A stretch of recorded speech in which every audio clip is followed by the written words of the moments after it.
Hello to everybody out there in the comic book universe, and welcome to Comic Book Weekly episode number 5. And welcome to the show. We're going to have a great show tonight. You guys know me. I'm Mike at DudeRock18.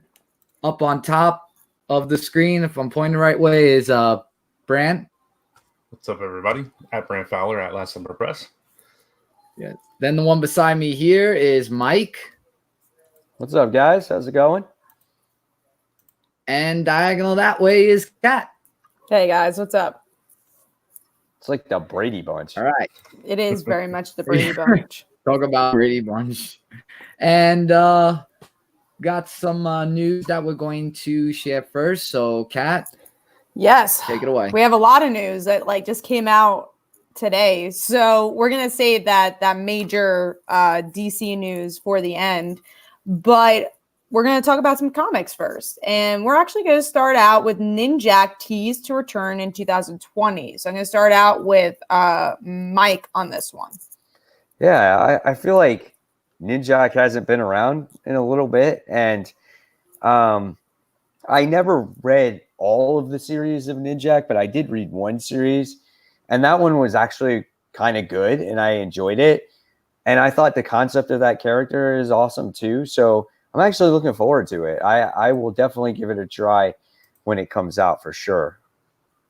All right, Michael, you're the Valiant fan here. So are you going to try it out? Yeah. I'm definitely going to try it out. I've read Ninjak throughout all the volumes of the Valiant comics, and it's actually really awesome to see that he's going to be returning in 2020. So I'm really excited about it, and I'm definitely going to check out the first issue of when that comes out, because Ninjak's my, I believe, third favorite, because second favorite is Bloodshot and first favorite is Exo-Man and War. Really excited. And one news piece we're not going to be talking about tonight because we're going to be doing a video on it is the Superman news. So look for our thoughts tomorrow on the Superman TV show because we're putting our own spin on it. So we won't be discussing that tonight. But moving on to some Spider-Man news. We actually have a lot of Spider-Man news here. So I'm going to do 2 and 2. First up, Daily Bugle gets a mini series and then Spider-Man becomes Immortal Hulk in a one-shot. So the Daily Bugle, I'll give it, the first issue, see where this goes. I just feel like it's too much in the vein of what DC is doing because you have the Lois Lane journalism aspect and even Clark Kent. So I feel like it's weird that they're doing also a journalism book. And then Immortal Hulk, I'm excited because I like the Immortal Hulk. I like Spider-Man, so I'm going to pick it up. But I do think it's because of the popularity of the Immortal Hulk that they're doing this. I don't know how good it's going to be. But it also plays tribute to the Web of Spider-Man book that they had back in the 90s. So I feel like that's kind of like why they're doing it too. It was like the Spider Hulk or whatever it was. I forgot the actual issue number. So I guess they're trying to kind of pay tribute to that as well. Yeah. But I don't know. I just I'm not a fan of Immortal Hulk, and so it slaps me in the face with the this is popular, so let's do it to our popular characters kind of thing. Any other thoughts on Daily Bugle and Immortal Hulk? The Daily Bugle, I don't know what to kind of expect. They're like, it's supposed to kind of change Spider-Man, or how interactions happened with Spider-Man.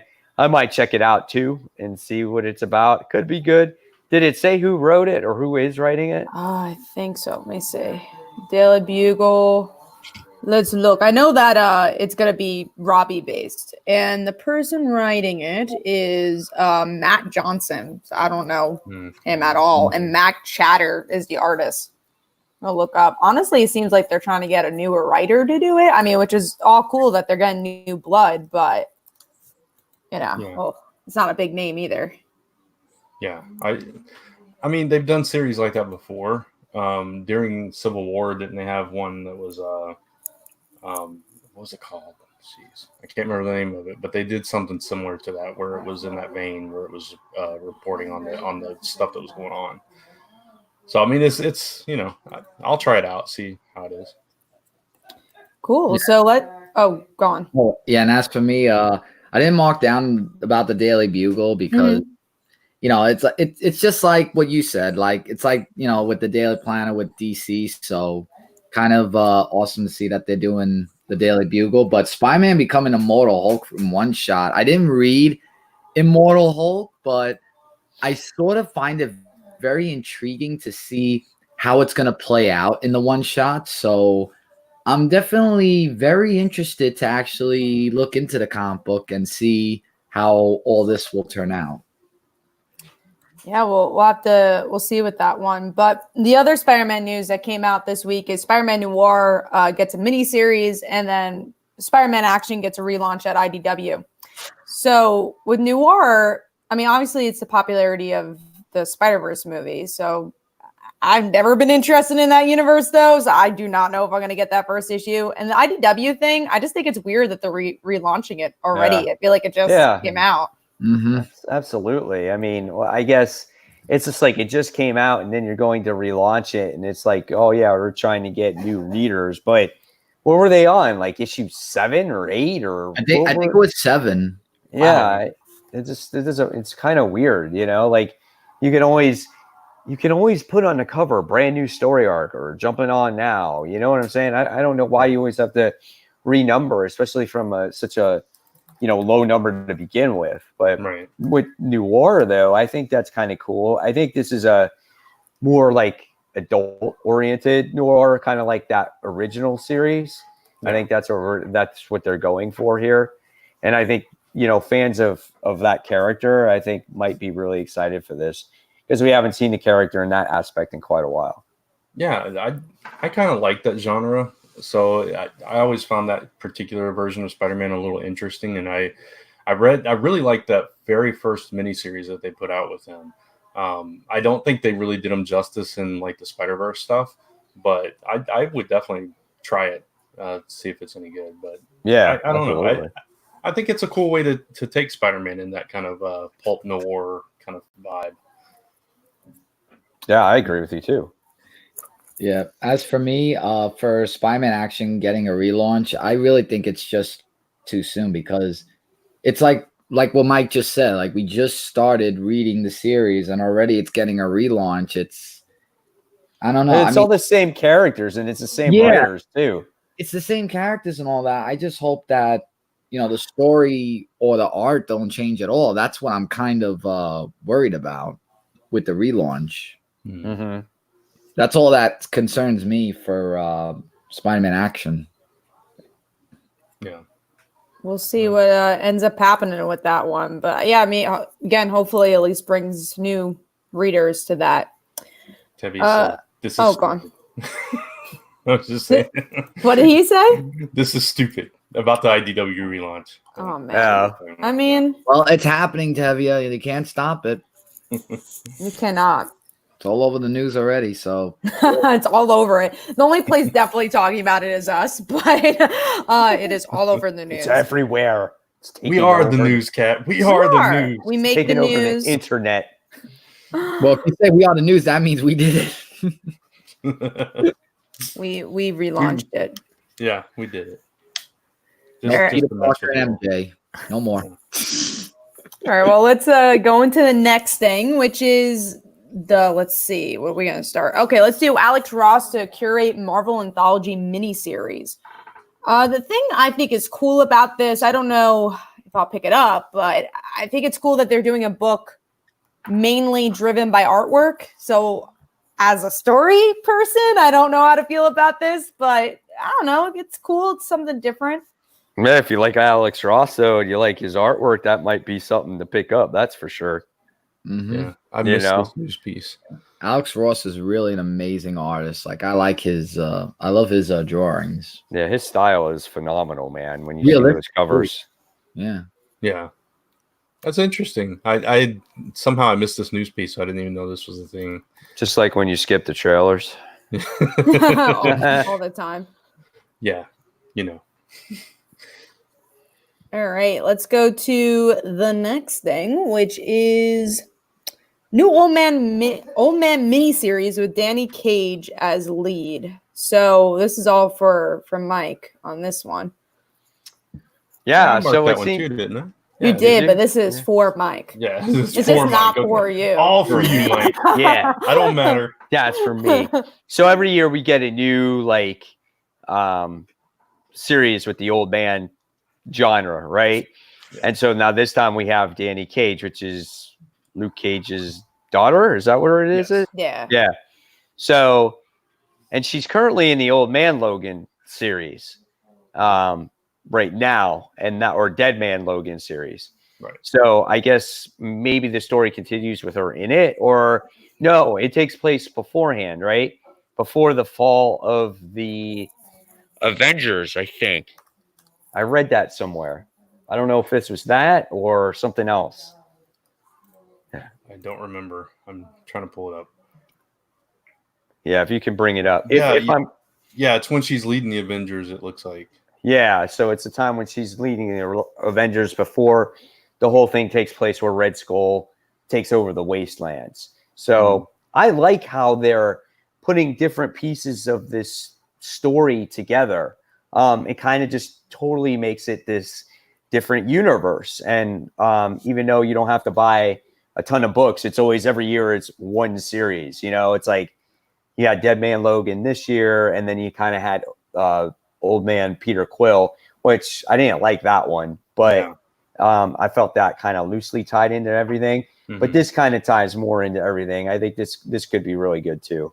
Yeah, I'm reading the description for it, and it actually is 50 years after the fall. Is So it? Okay. Yeah, so it's a brand new Avengers team that she's leading, and okay. she's got Mjolnir, and she's like all in Thor get up, and she's got a Hulk and an Ant-Man with her, and we don't know exactly. I'm assuming that's Bruce's kid. It's that Hulk. The Bruce Jr. Yeah. So I'm assuming that's who that is. I don't know who the Ant-Man's going to be, but maybe we'll get a clue next week or tomorrow is the last issue of Dead Man Logan. So maybe we'll get some hints at what's to come in this. But I really like Dead Man Logan. You and I both did, Mike. I agree with you. I think Peter Quill was the weakest one of these, but I'm definitely interested in continuing the story with Danny and see what happens with that. Absolutely. Yeah. Same writer. It is. Who is it? I'm not sure that they tell. Let me see. I'll look. I'm not seeing. Oh yeah, it's Ed Brisson. Yeah, it is. Dead Man Logan's Ed Brisson. Yeah, it's same. Yeah, see, that's what makes it even better. Yeah, because he's just got more story to tell, and I think that's cool. Right. Yeah. The artist is Jonas Scharf. I'm not familiar with that artist. No, it doesn't ring a bell either. Hopefully, it's good art. Yeah. If it's the cover artist, look pretty solid. Right. All right, let's go into the last two news pieces, I think. Yeah, we're up to the last two for comics, which is Fantastic Four X-Men series. And then this is a big one. Jean Grey and Emma Frost are getting a series together with giant-size X-Men. So Fantastic Four X-Men, let me see if the created team was announced for that. Chip Zdarsky will be writing that. So the person who did Marvel 2-in-1 will be writing Fantastic Four and X-Men. And then Jean Grey and Emma Frost. I know Russell Doterman's doing the artwork. Yeah. And then the writer, who's writing this thing? Oh, Jonathan Hickman will be writing another series. That's kind of worrisome that he's doing so many title stuff. But yeah, I definitely excited for Emma Frost and Jean. That's going to be crazy. We're going to find out why they're sharing a room, or at least have a door together. And then they will be sharing a room by the end of the series. And then Fantastic Four and X-Men, you know, the two series that they were ignoring, they're like, we have the rights now. We're going to put them together. Of course. Yeah, that's cool, though, because I think this will be a good series because it's like this was teased right from the very first issue. Yeah. Of the whole thing, and we thought, you know, Franklin could be a larger role in this X-Men event or this new status quo for the X-Men, and sure enough, here he is. You know what I'm saying? So I think that's cool. And then Emma and Jean, I think it's awesome. I think it's necessary to see what their relationship is like as well. So I think it's going to be good. I think same thing. I think Hickman has a very large story to tell. And I think he's honestly got no problem when it comes to doing this. I think he's got this whole thing in his brain, and he wants to tell it, and he's going to tell it in as many books as it takes him to tell it. Yeah, I mean, oh, go ahead. No, go ahead, Brant. I was going to say I agree. The X-Men Fantastic Four thing, they kind of tease that in the Powers of X, House of X stuff, and they keep referencing them, like, you know, those X-Men doing the crazy stuff over there, whatever they're doing on Krakoa, and various, it pops up everywhere. So it makes perfect sense that you would tie those two together. And I'm curious to see what that actual story is going to be. As far as Emma and Jean, I like the concept of it. I don't like Chip Zdarsky's writing, so I'm a little worried about that. But yeah, no, I'll definitely check it out though. The one good thing though that he did write was that Life of Spider-Man, that series. That's true. That is true. know? He did write that. And he did write the Fantastic Four series in the beginning, or he did write that, and it started off good, but then it went downhill, right? Yeah, once they got the Fantastic Four series back, it's just like, oh, why do we need this? Yeah. And I think he just fizzled out. He was like, who cares? I don't want to do this anymore. Like, I'm done. Yeah, as far as the Jean Grey and Emma Frost getting a series together, I don't know. I really thought that Jean Grey and Emma Frost weren't really that friendly with each other. That's what's cool about it. That's what's going to be fun about it. I'm just saying, just because I don't like Emma Frost, I'm like saying Jean Grey, just burn her. Just. See, I love to hate Emma Frost. That's like what, and honestly, ever since Kelly Thompson wrote Emma Frost, I'm like, just want for her to write her again because she was so good in those. I mean, don't get me wrong. Like Jean Grey and Emma Frost, like I think it's gonna work. I just didn't think they would go in together. That's the only thing that surprised me when I saw this news. But I guess we'll just see how it turns out between those two. But if Emma Frost gets burned in the end, I'll be happy. That's all. I like Emma Frost.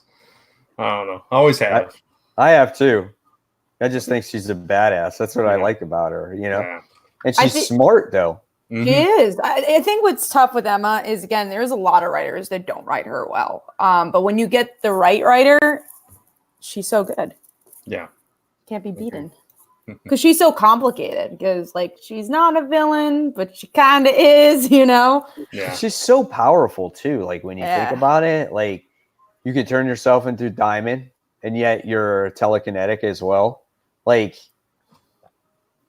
it's an amazing power set, you know? Yeah. We have a couple of comments from Tevia. Emma Frost is a complete and utter jerk.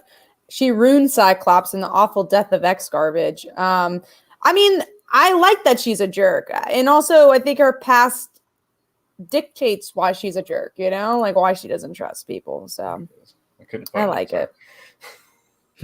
She's the Lana Lang of the X-Men. She's more powerful than Lana Lang. I like Lana Lang too. So there you go. You know. And welcome to the 11 people watching. And then Sweet Exodus said, I'll mark this. I'm not a fan of Jean and Emma having a book together, but I'm so impressed with Hickman. I'll give it a shot. I just hope it's not too many books for him. That's my only worry. Yeah. Seems like a lot. I don't know how long he's going to be on New Mutants for, though, and I think he has a co-writer for that. Yeah, I can see him dropping off in New Mutants. I could see that for sure, because it's like, oh, co-writer? Okay, this is what I want you to do. I want to get you in the flow of things. When I feel like you have a handle on the book, then I'm going to jet and walk, you know, and freaking write something else. Yeah. I can't see it either. I'm sorry, but no. Grant Morrison? No. She was glorious before Grant Morrison and then after Grant Morrison. Glorious. There's not in between. And then we have Kenneth, who returns. He said he hasn't watched us in a while. So thank you for returning to our show. Yes, thank you. All right. Let's go to, well, he also had a comment. Both DC and Marvel lately have had some strange announcements for books. That is true. Yeah, I can agree with that. Yeah. All right. Well, let's move on to our media news because we got some big ones. First up, Brant wanted to discuss this, and we put it in our description, so I didn't want to delete it. So Maxwell Lord is in the Wonder Woman sequel. Yeah. I love Maxwell Lord. I think that's kind of cool. And I just wonder if we're going to get the next snap, if they're going to go there in the movies. I doubt it. But that would be interesting because that's the one thing that, like, you know, kind of caused a lot of buzz when it happened, is Wonder Woman snapping his neck in the comics. And I know that was pre all this continuity that we have now, but still. But no, I mean, he's an interesting character. He's what is it that he's in charge of? Checkmate? I think so. Yeah. I that's think his so. organization. Yeah. Yeah. So does that mean we're getting Checkmate? We're getting that full organization coming to play in Wonder Woman? I mean, that could be interesting as far as the entire DCEU goes. Such a weird organizational name. Yeah. Checkmate. We're going to get Checkmate on the board, and we're going to take over everybody. We're going to destroy Wonder Woman. And when the battle is won, do they say Checkmate? Yeah, or when it's just about one, they go check. Yeah, exactly. You're in check. You're in check. And then they go Checkmate.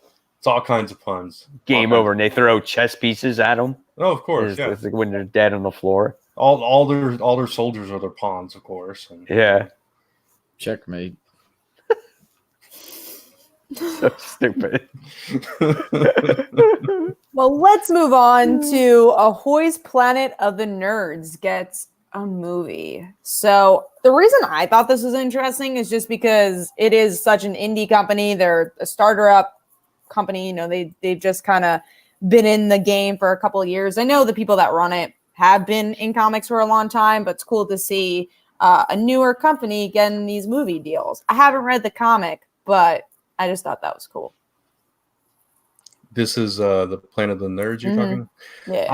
I read the first issue. It wasn't my thing, but I could totally see the marketability for it to go into this medium.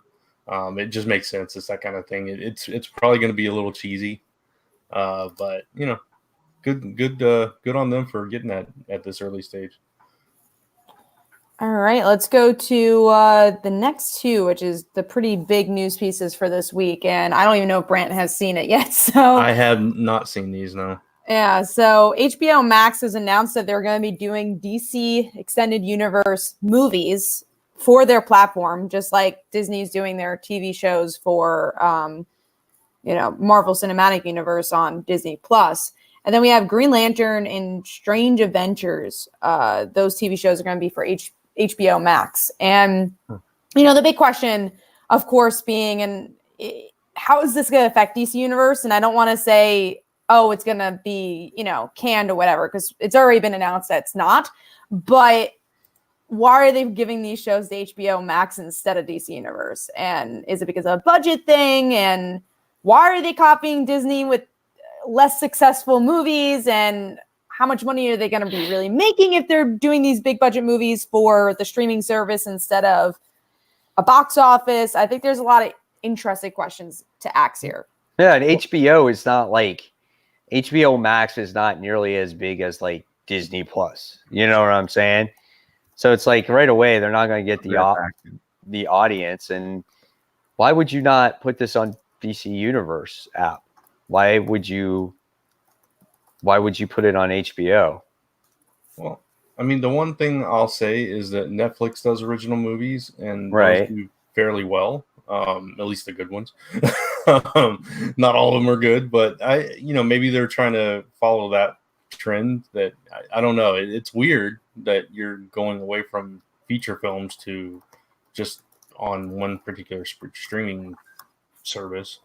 But why would you put it on your own streaming service that you have? The DC Universe one? Yeah. Yeah. Yeah, it would make more sense. Right? I don't get that, though. And you're also, like, for those fans who are paying for DC Universe, I think that's it's, it sucks for them. And it's kind of slap in the face. Because exactly. It's like, oh, I paid for this because I'm going to get all kinds of DC content in here, DC shows, DC movies. And then it's like, oh, wait, just kidding. We're going to make these cool new movies, but we're going to put them on freaking HBO. So now you got to pay for HBO Max now, too. Which is $15 supposedly from a commenter. Yeah, maybe it's because sales haven't been what they wanted for DC Universe, and they feel like they can get more viewership on HBO Max. I mean, that's the only thing. Then why have it then? They seem so gung-ho with keeping it, and they're like, don't worry, guys, DC Universe is still here and still having new shows. So they didn't like the sales, then just merge them together. Yeah, Like, why did you decide that? Especially if you have DC shows for HBO Max. Yeah, unless that is what they're planning on doing, is merging them at some point, and then that would make more Supposedly sense. they said that's not the plan, but we all know with companies that things change. Especially DC and WB, they tend to kind of misdirect. Oh, for sure. And then going into these DC Universe movies, how we feel about that, because we're kind of talking about the shows, which was Green Lantern and Strange Adventures. So, like, what movies are they going to show? Is like Flash going to appear on this now? Do we want to pay? Like, is that really getting people to buy HBO Max? A lot of people don't like those movies. It almost seems like it's going to be like made for TV movies. You know what I'm saying? That's what it's going to be. So the production quality is not going to be there as much. Maybe because it can't be like a show that's ongoing, like Game of Thrones or how The Walking Dead was, because you're still making it a movie, right? But you're only going to have so much of a budget, I guess. When you have a streaming service, your budget can only be so large. Now I get these streaming services are getting larger budgets because a lot of people are watching them, but I don't know, man. I can't see them getting as large as a budget as, say, if it was in production from in the theater. I mean, I can see properties that they don't think will do well in the theater, and like Green Lantern makes sense because that movie tanked. Yeah. It kind of makes sense to take it to a smaller platform, but developing brand new stuff that we've not seen on the big screen and things like that, it's a little weird. It's interesting that Greg Berlanti's involved because he does all the CW stuff. But do you want to see a CW? Because the thing is with Berlanti, and nothing against him because he's a rich guy, he's made a lot of shows, but they're all the same. They're very, very similar. Right. And they're very like geared to young adults. Not that we don't enjoy it, but you could tell it's geared to them, like a Riverdale or Sabrina. So HBO to have like these CW type shows. Yeah, no, I completely agree with you. And it's like, okay, it further blurs the line of there's the CW DC universe and the DC EU. And now you're having the producer from the TV show do the movie stuff, and now it's on TV, and it's like, what in the world are you doing? I don't understand. So it's going to be interesting at the very least to see how this all comes together.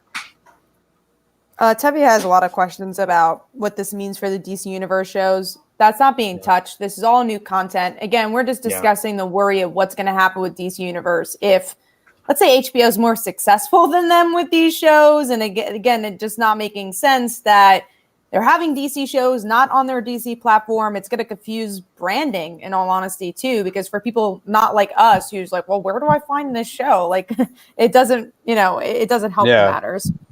Yeah. JLS said Feige's putting up $100 million plus into 6-episode series for Disney Plus so they can throw a lot of money at streaming. So that's what he said for, obviously on the Marvel side, Yeah. I was just sorry, guys. No, I was just going to say, I was like, I know like they can throw a lot of money at streaming services, but Marvel's already a proven property. You know what I'm saying? When it comes to on screen. So I just feel like they have trust in Feige. You know what I'm saying? Yeah. And they know what he's capable of, so I can see them putting up the money for him. Just with DC, I don't know. I just feel like it's not, and this could be just me, maybe, but I just don't. If I'm a person that's watching TV or watching the show, I just don't have faith in them because it's like their stuff is all over the place. They're just not organized. It's like same with their comics. Like, where are their comics going? What's their future plan? Like, same with their streaming service. What's your plan with it? Like, now why are you putting your movies over here and some of your content's over here? You have the CW shows. Like, you're all over the place. It doesn't make any sense. Right. And it worries you for that whole are we going to get tired of superheroes? I think making mistakes like this, maybe, but I also don't think that's even related to Marvel movies. I don't think people are going to get tired of Marvel movies, at least anytime soon, but people might get tired of superhero television shows, and that's a big worry. Because we have so many of them now, and again, a lot of them are the same, and that's what sucks. And I don't think they need to be the same. Sweet. So, says, go on. I'm sorry. Yeah. Sweet says, "Mark my words, the upcoming crisis will merge all of the DC stuff together. Berlanti will command all of DC TV and movies. It makes sense because of the crisis." He already does. It has nothing. Even if crisis didn't exist, Berlanti still would be doing that. Tevye said, "What about The Boys?" It's not a DC show, so I'm not really talking about that, or even the Marvel shows. I'm talking more about the DC. The Boys is based on a Vertigo book, or was it Image? It started off at Vertigo, and then it left and went to Dynamite. Dynamite published the remainder of it, and it's on Stars. And that's on Amazon Prime. Or Amazon Prime. Or right. Amazon, Yeah, which, that's a different show. But when I talk about a lot of the shows being the same, I'm talking about the Berlanti universe, which is all DC. And then someone asked, do you think we're going to see the CW shows on HBO Max? I think maybe as repeats. Like, I think if you're like DC Universe, like instead of a Netflix, they'll post it 7 days on after the season airs on HBO Max. But I never would see like Arrow to be on HBO Max. Yeah. So yeah, obviously we had a huge conversation about that one. Right. And that is all the news. So we are going to move on to... Wasn't there the other two news pieces? Which one? The Conan Gets miniseries. Since only one person marked it down, but Michael, if you want to discuss it, go for it. No, I was just saying, we have like too many Conan series that's going on in the comic books. Like, that is true. Yeah, it's kind of weird to see another Conan book, but in a miniseries. I mean, I just thought that with so many titles of Conan's, it's just, I feel it might be a little too much, probably, unless it comes out at the time when the other Conan books or stories will be finished. But yeah, how much Conan do you actually need? Like, I get that he's in the universe, but at the same time, it's like no more than really two, or if one, two should be plenty. It's like anything that Marvel gets back, they oversaturate. Star Wars, they got back in how many Star Wars series did we get? Oh gosh, yeah. When they got John Carter for a little bit, we saw like, I don't know, 4 John Carter miniseries until that tanked and they lost that one. Now it's Conan. Well, I guess Conan wants to crush the enemies, see them wither before you, and hear lamentations of the women. I guess so. Yeah, that's his motto. And welcome to the 16th. Oh, you looked shocked at first, but you were just yawning. No, it's a long day, man. I got so much teaching and everything else. Yeah. Who did you welcome, Kat? To 16 people watching, but also I'm going to say hi to DNGN in the comments. And bring some friends over. 4 people away from 20, so definitely bring those friends. Bring them over. Yeah. We love friends. We do love friends. Damn it, Marvel. Stop oversaturating the market. I mean, that's the deal. They're making their money. Yep. All right, so it's my turn now? Yep. All right.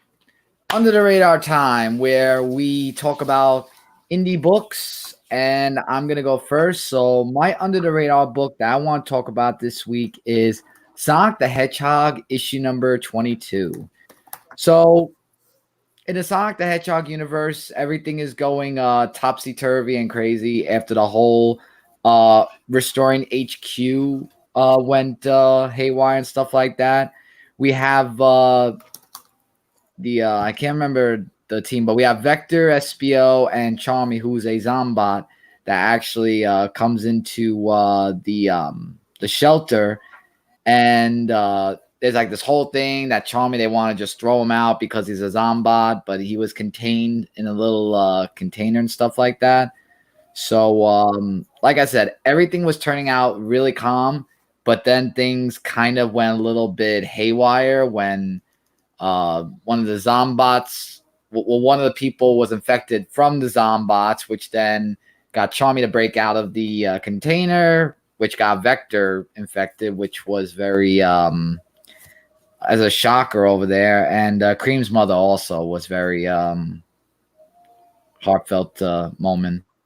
So the thing is that they need a plan of how to stop all this from happening, and it's to be continued. So This was a really great issue. I really enjoyed reading Sonic the Hedgehog, issue number 22, and great book nonetheless.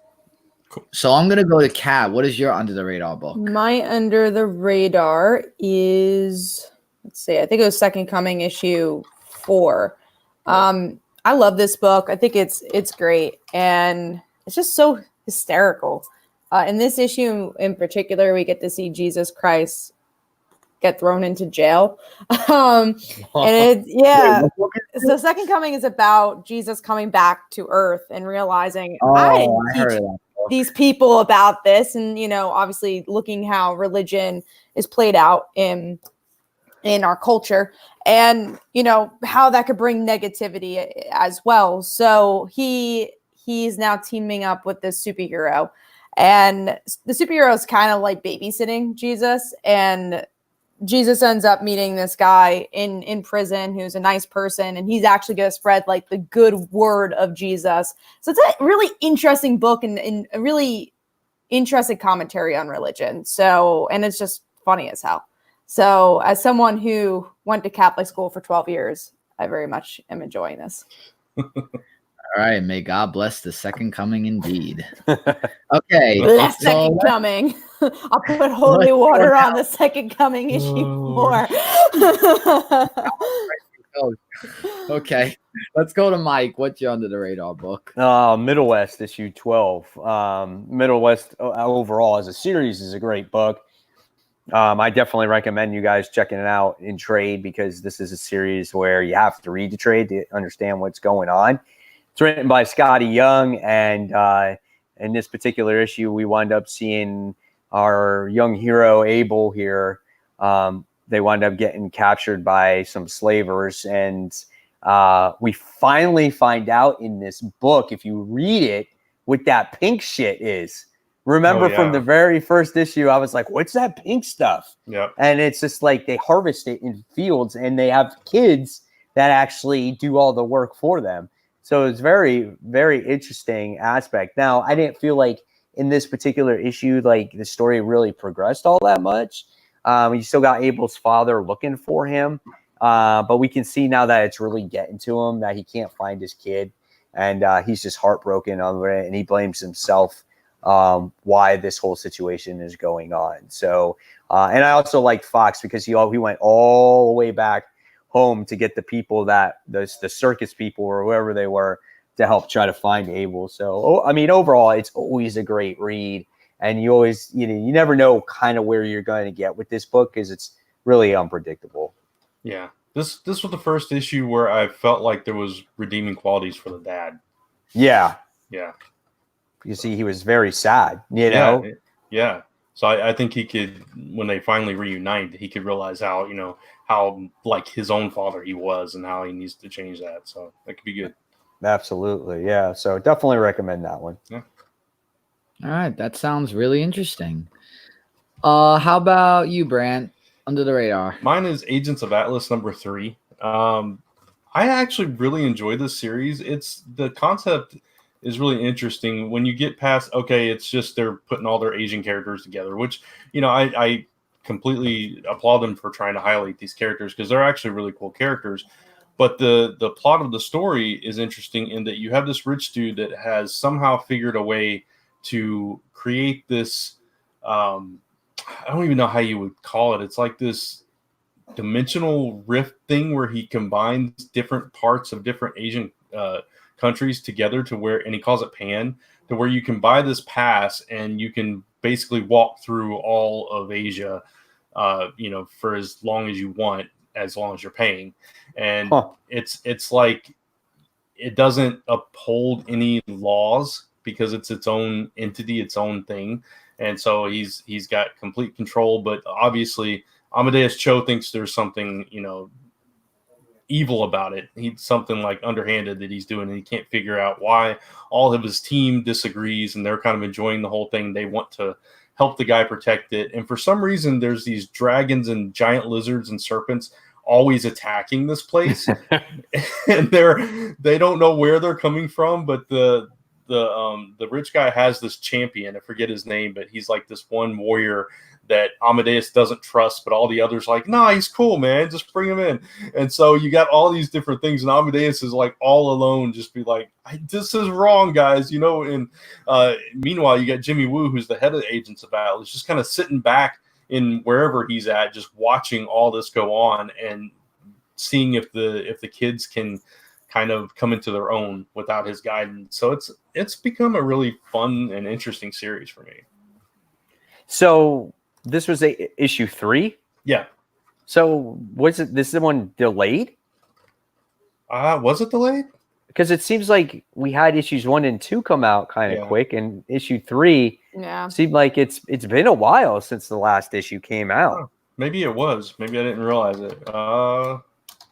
DNGN says Agents of Atlas is a book that doesn't do well with 50 other Marvel books, but probably won't exist without 50 other Marvel books. Yeah, I mean, I know it has a lot of spin-offs too, though. So, I mean, it must be doing okay enough. Yeah. Yeah, it must have been delayed a few weeks because issue 2 came out on September 4th. Okay. Right. So yeah, a few weeks. Yeah. So not too bad though. No. But yeah, I think it's a book that people should try out. I know that not all of you guys were fans of the War of the Realms Agents of Atlas story they did. Yeah. No. So, but this one is. I think this is better than that was. Cool. All right, very cool. All right, so that's our under the radar. So now I'm going to pass it over to Mike with his segment. All right, so we're going to talk about the big books and discuss our top 5 all at the same time. It's wild, it's crazy, and we're getting into spoiler territory right now. So there it is, the spoiler alert. You've been warned. Warmed. You've Talk. been warned and warned. You okay? Yeah, fine, absolutely great. Sometimes, you try to talk and just the words don't come out right. You know what I'm saying? I can relate. I can definitely relate. Yeah.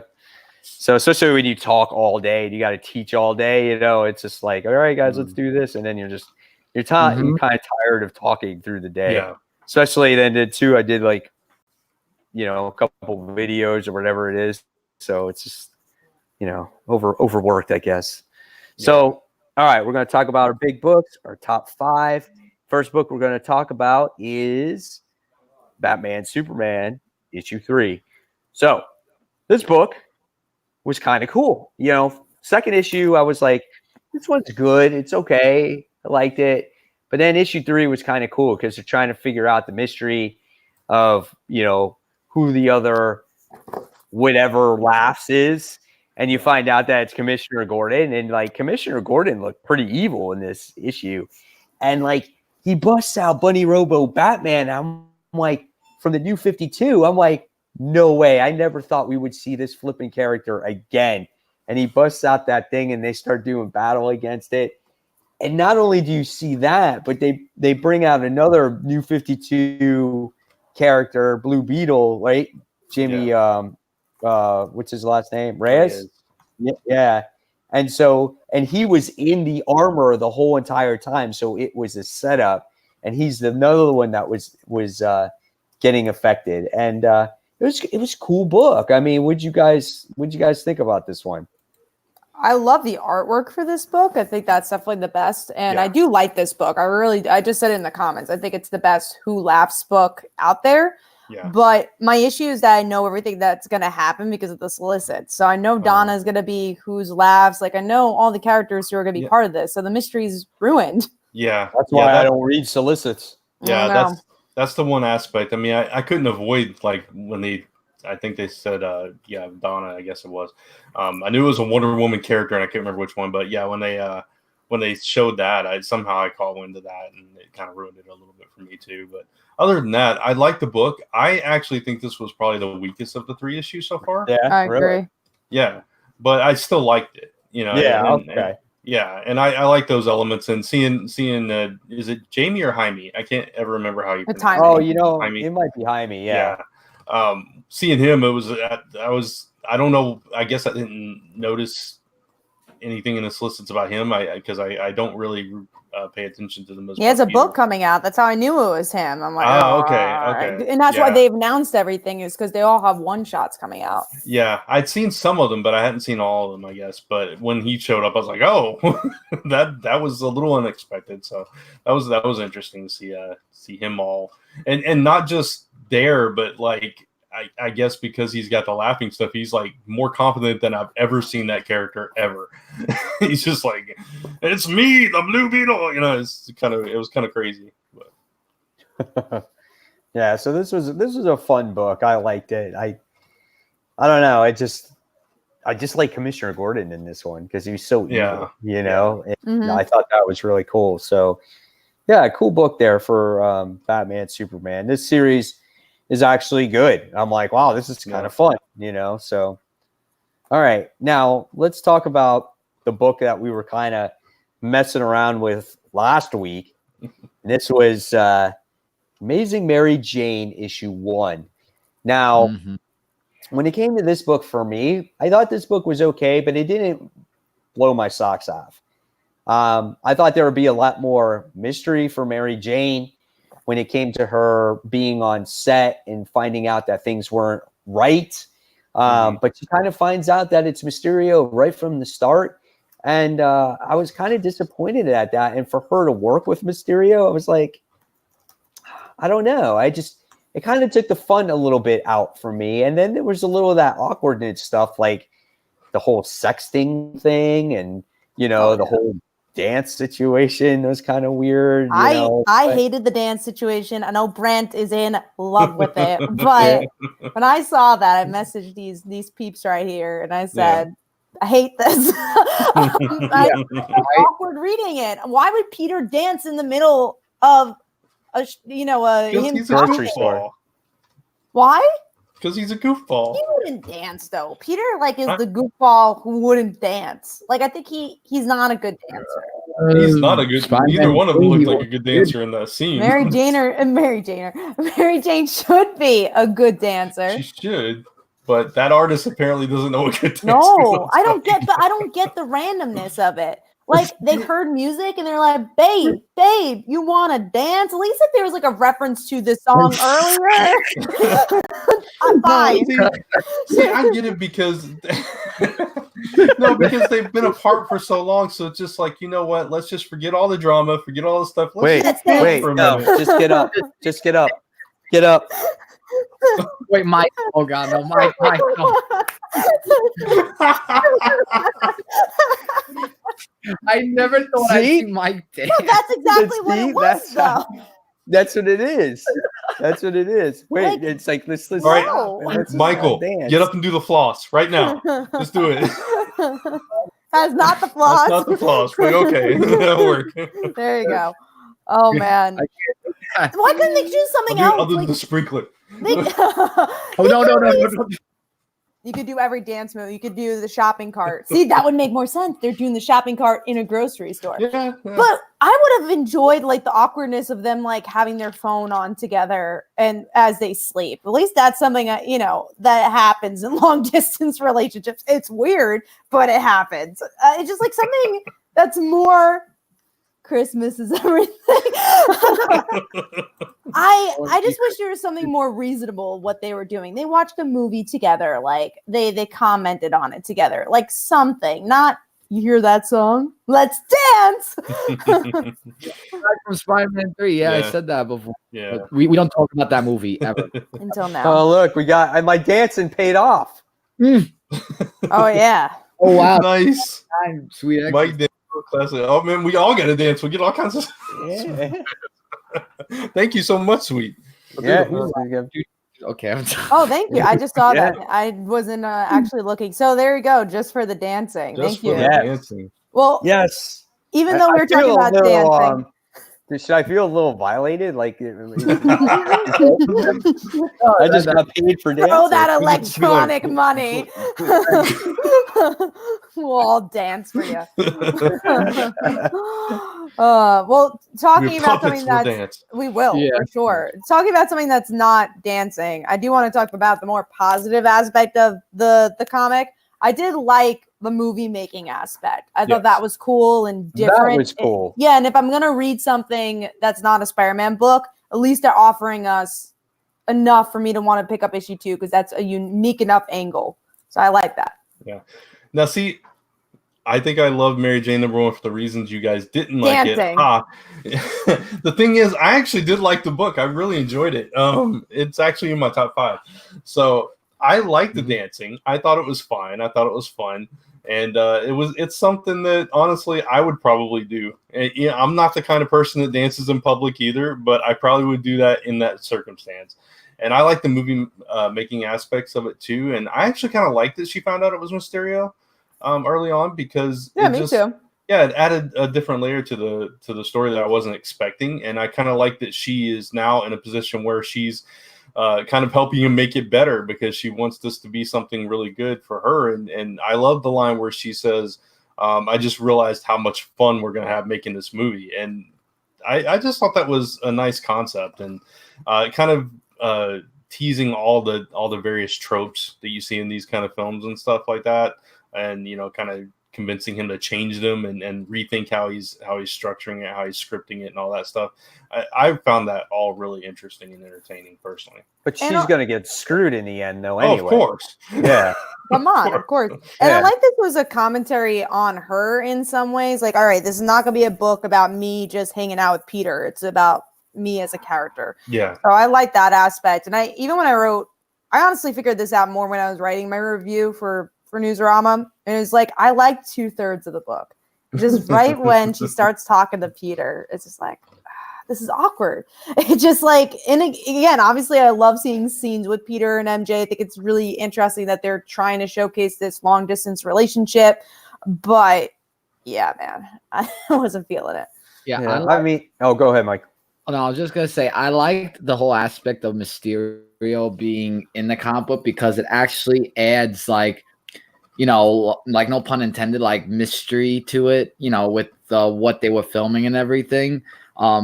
And yeah, I think aside from, just Mary Jane hanging out with Peter Parker all the time, like Mary Jane just having her own book was actually really amazing to see what she wants to do for her career of being an actress. Yeah. Along with the Sinister Six not being happy about. But that cliffhanger came out of nowhere though, because it's just like.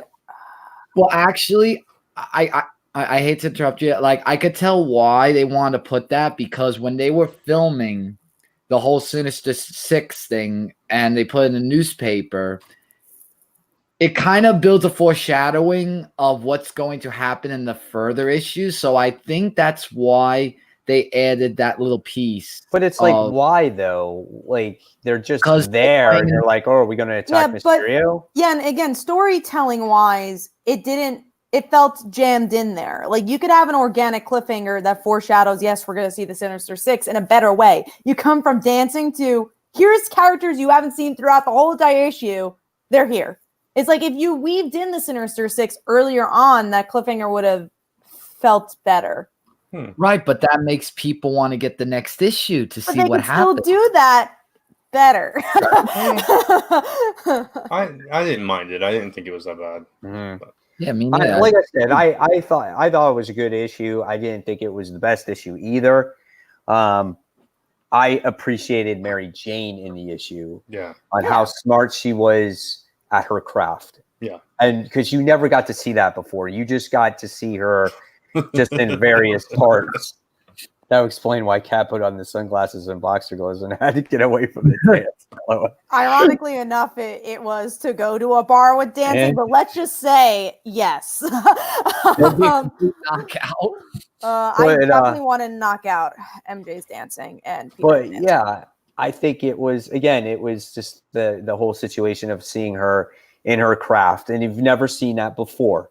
You've always saw that, you always knew she was an actress, but you actually never got to see how smart she is at everything. So that was what I liked about the issue myself personally. Tevye says, Kat, you can't do it better.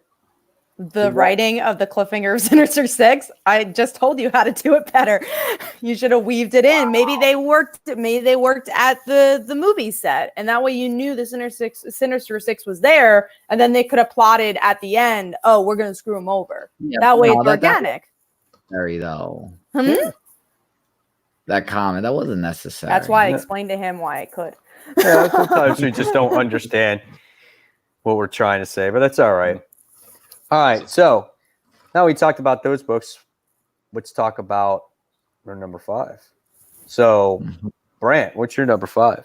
My number 5, coincidentally, is Amazing Mary Jane. Oh, of course it is. Yeah, Me too. Nice. Is it really? Well, my number 5 is a book we already talked about too. We've only talked about a couple of books, but yet it's already discussed. Middle West was actually my number 5. What about you, Kat? You're going to take it totally somewhere else. I am. I don't even know what my number 5 is. Hold on. I was answering a comment. She's scattering. She's looking. No, she's looking at everybody. She doesn't know. So, I wasn't prepared. Okay, it's a book we haven't talked about. It's Marauders, issue 1. Ah. Yeah, we'll talk about it anyway.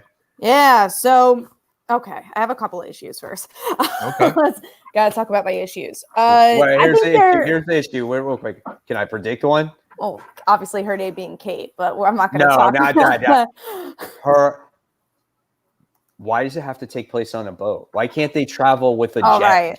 Oh, not that's definitely that's more Michael's complaint than mine. Why the boat? The whole book is based on a boat. You'll love it, Michael. You have to pick this one up, actually. He's a pirate. And honestly, that's not my complaint. I actually did like the book. Obviously, it's my number 5, but I felt like they could have done a lot more emotional beats in this book. Kitty says, "Hey, Emma, I'm going to join the Hellfire Club," I think really quickly, especially with her past with Emma. And her just agreeing to be on this boat. But the stuff I did like was her not getting on the island. I thought that was interesting. But everything just happened so quickly. I felt like it was very much more plot-driven than story-driven or character-driven. So I just wanted more from Kitty as a character. But I liked her. I thought it was hysterical. Her just getting drunk and trying to fight. She's on a boat. Yeah, there's multiple times she's on a boat. She gets a big boat.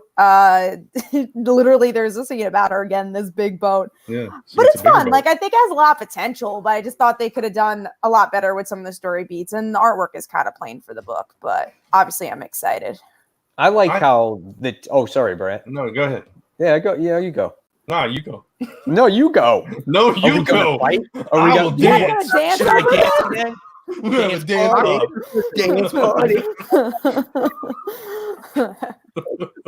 I think Mike won. He's going first. Mike. Oh, well, now he's putting the hat sideways. Hey, okay. Oh gosh. Okay. I lost my train of thought. Oh yeah. So I liked how she picked the team. It was just by random. Like Kat said, she's drunk, right? And so she's like, "Yeah, Bobby, you gotta come with me on this boat, and we're gonna do this job." I want you to be drunk every issue. And then so you got him, and then Storm comes, and then Pyro just happens to be the stowaway on the ship, and he wakes up, and it's like, okay, now I see why this team was created, because it's just out of random, Yeah.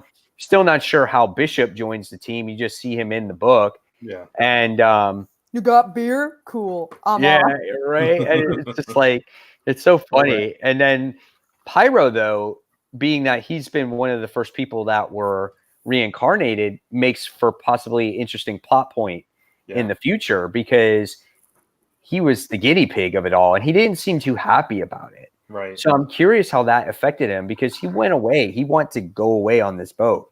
So very curious to see what happens. But I like the issue too.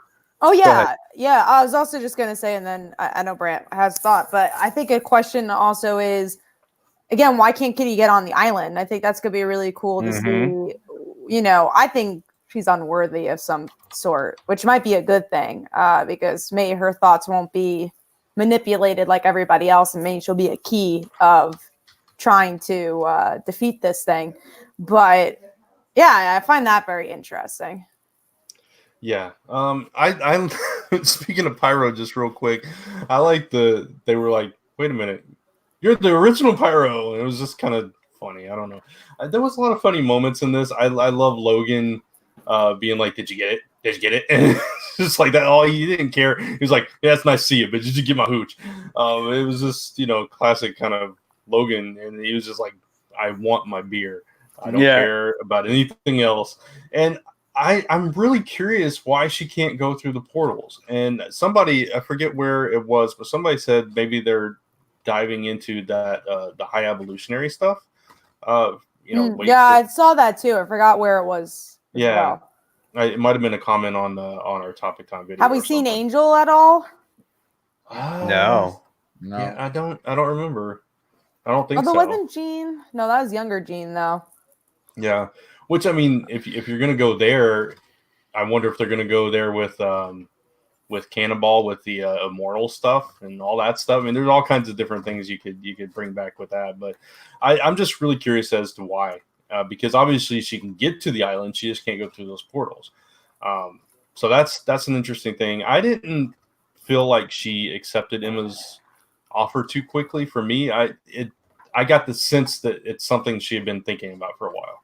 I want to see that more, especially because Emma and Kitty hate each other. Yeah. They really dislike each other. And also, like, if you think about Kitty's past, like the first time she ever appeared, she was kidnapped by the Hellfire Club. Yeah. But she also hates the Hellfire Club. So to be a part of it, there's like a lot of history there. Right. It could be like they've built a mutual respect kind of thing, even if they still loathe each other. I don't know. I'm just kind of reading in between the lines there. But we'll see more of it too. Maybe in the future issues, I'm sure we'll see more of her relationship as well. And her being a loser, like that's exactly what I want this book to be. Like she used to be the leader of the X-Men. Now they're like, fuck her, and now she's a pirate. So I like that. I like that aspect. It's I want to see more of it too, and I want to see more of her character journey through it. So I agree with you. There could have been a little bit more character development, but I think they wanted to establish that she mystery. And that she couldn't get in. So and I don't know, the boat thing doesn't bother me. The name is a little weird, and the way the team came together, it makes a little bit of sense. The nose thing, it's like, really, that's how she has to look that's badass. how she did it. Yeah, that's okay. Well, what I do find interesting for her to have like a broken nose is that she's a girl that can phase, but she can't phase through to get to this pleasure island. Yeah, it's a nice contradiction. Yeah, I thought that was cool. Yeah. I liked her power set. Like, if you're not too familiar with Kitty, this was the issue where you really get to see her powers full out. Yeah. And how she just can manhandle anything. I mean, she took out a tank, she took out soldiers, she put a rifle through their legs. Just overall, it was insane, man. I was just like, damn. Yeah, she got her sword, so you got to see that. So it's kind of cool how they're like, yeah, you got to see how I broke my nose. Yeah, you got to see how I got my sword, Yeah, so, I liked all that too. Yeah. But there's obviously missing pieces that we haven't seen, how they established this relationship. Right. We do know that Storm was offered this position and she didn't take it. Yeah. And somebody else was offered too. Yeah, we don't know who that other person is. Yeah. And then Kitty's like, all right, I'm the leftovers. I'll take it. Yeah, I got it. Maybe I'll be worthy enough to go through that door one day. So we'll see. It won't be. Reverend Campbell's number 5 is Avengers. I was impressed by this issue and how it really developed Robbie Reyes. Awesome. And then Real Manos says, over the years, Kitty has become my favorite X-Men. Yep. I'm glad. Me too, as always. All right. So that's everyone's number 5, right? Yep. We talked about Marauders. So we're going to talk about kind of what this episode was titled. Yep. And this one is the book we're talking about is Archie vs. Predator. This is issue 3. And Betty and Veronica Kiss? Question mark. So what happened here? Because I didn't read this issue, and it can be some hot and steamy stuff going on between these two. So I usually don't read this book, but I saw on Bleeding Cool that this happened. I was like, oh, cool. And I read the parts that this happened in, and so I don't really know the context if it's been building up from issue 1 and 2, but I thought it was cool because I think Archie has done so many interesting Elseworld stories, and the one I've been championing for years is the obvious Betty and Veronica relationship, because they're part of this love triangle. And years ago, they were actually going to make a Betty and Veronica wedding special where they got married together and didn't get married to Archie. And ever since then, I'm like, that's such a cool concept. Like, why hasn't Archie done this? Especially, you have Kevin, and again, you have so many other Elseworld stories. So it's interesting they're doing it in a Predator book. And again, I don't know the context of what their relationship is in this book, but I don't know if it kind of came out left field or not, but I am all for it and definitely will read the next issue because, again, it's such a rich concept that I'm shocked that Archie hasn't given their own series to. But maybe this is testing the waters for it to get it. So Predator is actually in this book? Yeah, it's a Predator crossover. And he's hunting like the artsy characters? Yeah. This is the second one. Yeah, the second time they crossed over. They crossed over back in I want to say it's like early 90s. Maybe. I did actually read that one and it was kind of cheesy. So I didn't even, this one wasn't even on my radar, but like this one is, from what I gather from the little bit that I did see of it, it has a more serious tone and the art is definitely stronger in this one. It's more, it's not that cartoony art like some of the older ones were. And I did read a few of these pages too, and I don't quite understand the context either, but that line from that panel, it's like, it hasn't been about Archie for a long time, has it? Nope, has not. And then that's how the issue ends, is with them embracing, not quite kissing, but embracing, and then you don't know what happens from there. So huge cliffhanger for that. So it's going to be interesting. Is it more like, is it like a horror action? It's a horror book. It's like a zombie book, pretty much. So they're running away from Predator and people are dying, what it seems like it.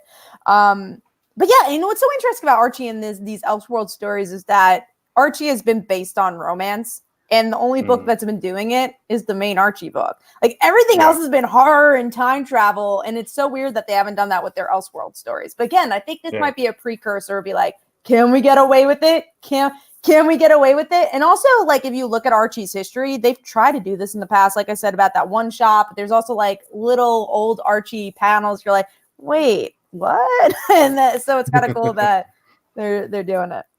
Yeah. So how many issues is this? 3? 5? It's 5 3 so total. far. Yeah. This is issue 3. I think it's 5. Yeah. 5. Okay. So yeah, guys out there, if you want to check out Archie and Predator, check it out, man. Or maybe wait for it till it comes in trade. You might want to read that. Also, it's definitely a different type of story for sure. Archie versus Sharknado. Alan says you know. Yeah. They already did that.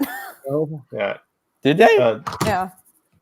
Yeah, they did. I didn't feel like it was what I read. Again, I didn't read the whole issue, but it didn't seem cheesecakey to me. Because it wasn't like over sexualized. It was about them. Cheesecake means it's very much in the male gaze. It's very much about two women hooking up to make guys horny or and pretty much guys horny. This is just a scene that's been built up. That's cool. I think that's cool. I could definitely respect that. And just throwing the Predator in there is just a weird mix. I think that's kind of cool. Yeah. All right. Some odd crossovers in the years. That's all right. I think that's what gets people to read Archie, because Archie's always this book where people look at it and it's this goody two-shoe type of story. So when they sit there and they mix Predator in it, or when Archie dies, or The Hunger and books like that. That gets people interested, going, oh, well, this is different, So I give them credit to coming out with stories like that. Even the Mark Waid stuff. I'd never read Archie until the reboot. Yeah. And that started it. I'm like, oh, this is really cool. And it's not, what you just said, Mike, the goody two shoes. There's actually like real drama. Right. So I think that's really cool. Oh, and there's Josie and the Pussycats came out also, but I think the real Mano says Josie and Pussycats versus Gem needs to happen. That would be interesting. That's hilarious. DNGN says Archie is such a 50s concept. Well, I mean, it did come out way back then. But And also to play off of the 50s is so interesting though. Yeah. So I love that. That's like one of my things for storytelling. If you could go back to like the American Dream and like all the trying to criticize, suburbanism and all that, I'm all for it. So I think Archie does a good job at like criticizing itself. Yeah, but plus I feel like they have brought it into the modern world a lot through their more recent runs. I agree. And look at Riverdale. Yeah. Yep. All right, so we're going to talk about the number 4 book of the week for us. And my number 4 book this week was it a book that we talked about? Yes, it was. Batman, Superman. So that was my number 4 book. So, Kat, what was your number 4 this week? A book we haven't talked about again, and that is Jane Foster Valkyrie issue 4. I thought this was a really solid issue. I love this book, as you guys know. I think a lot of us here love this book. The artwork is splendid. It's out of this world. But what I love is the mix of trying to ground this book. Like you have Jane trying to figure out how to pay her bills and having a horse in her apartment and dealing with having pets in the apartment. And then that was hilarious. And then having this big fight with Doctor Strange and all that was cool. I don't know why they had to have it in front of an audience. That's like the one little pet peeve I had. I'm like, oh, you could have done all that superhero stuff when everyone left. But I love when Jane comes up to this girl and I forget her name, but she was, I think, one of the Valkyrie's girlfriends. Yeah, Annabelle Riggs. She was a Valkyrie. She was a Valkyrie in that series with Angela. The Fearless Asgardians of the Galaxy. Okay, there you go. I knew she was in it. I know she has a girlfriend, so I thought, was that the blonde? No, the blonde girl was Miss America's girlfriend. Get so confused with all the romances in the Marvel universe. But I thought that was a fun scene. She's like, oh, did she think I was hitting on her? It's such a cool book, and this is a really solid edition. I like this issue too, but my thing is, I just get tuned out by the whole Doctor Strange situation. Yeah, you know what I'm saying? Like, I didn't care about Doctor Strange. I didn't care about the 3 people coming through the mirror and all that stuff. I'm like, eh. I did like the Mephisto story. I thought that was kind of cool because then you get to see that it was the Reaper who actually hired Bullseye to actually kill Valkyrie. So I thought that was cool, and now he has to do the dirty work now. So I thought that was cool. But, I was just like, I don't want Doctor Strange in the story. Do we need him? Well, I think they're also going to have, this doctor issue very soon. So, all these medical people coming together to, fight something. But what was interesting about that twist also is that Jane is not official Valkyrie until she brings someone to Valhalla. So this guy might actually become the next Valkyrie if she doesn't. Which is weird. Yeah, which is so fun. I didn't care for the 3 people that came through the mirror. I didn't mind Doctor Strange being in it, but those 3 were just so corny and they were purposely corny. But everything else about the book I loved. The horse was hilarious. Oh, I love that. Just that whole scene in the apartment and her trying to figure things out, and the stuff with Reaper and stuff when he was like, I'm gonna go after the machine, and the guy's like, the what now? The who? Oh, Vision. No, that's no. It was just, I love that whole conversation. It was just so good. And the Reaper, he seemed like this one-track, kind of stupid villain. Yeah. And yet he's the one orchestrating this attack that almost took Jane out. So I don't know. I just love the way that whole plot is coming together. The what makes this book good though is when it does take place on Earth. Yeah. And she's dealing with real life, everyday problems. I think that's what makes the book so spectacular. You guys said it. The horse thing was hilarious. I mean, how do you fit a flipping horse into your apartment, right? I mean, it's so crazy. So awesome. And but he's a working horse, Mike. Yeah, better than those posh ponies. Yeah. Oh, I love that. And also one thing I will add that I think really does well for this book is her supporting character. What's her name again? Vanessa? What's her name? Oh, I can't remember her name. Miss America's girlfriend, whatever her name is. I really like her because it gives someone to talk to to Jane that's not Asgardian and could relate to her because she was also a girlfriend of a superhero, but then also not relate to her because Jane is a superhero. I think those conversations truly ground the book, and she's a really great supporting cast member. Yeah, and I love that she's in on everything. She knows all of it, and she's still just like, she calls her doctor, and she doesn't call her Jane or anything. I just, it's kind of a nice little relationship they have. Yeah, absolutely. All right, well, let's move forward to Brant's 4. My number 4 is, I think it's a book we already talked about. Yeah, Agents of Atlas, number 3. All right. And then, Michael, what do you got for your number 4 this week? Number 4 this week is Amazing Spider-Man, issue number 32. Oh, you like that issue, huh? Well, there was no dancing, so. There wasn't. So already 5 stars ahead. No, so it deals with that whole Spider-Man 2099 situation. Yeah, the Scarlet Spider-Man 2099, like when he was like in the lab getting experimented on and everything, that was like kind of like way to begin the book and all of that. But there it does go to Peter Parker, of course, where it relates to the Amazing Mary Jane issue number 1. And he actually Teresa Parker, which is his sister, actually makes an appearance in this book, and forced character.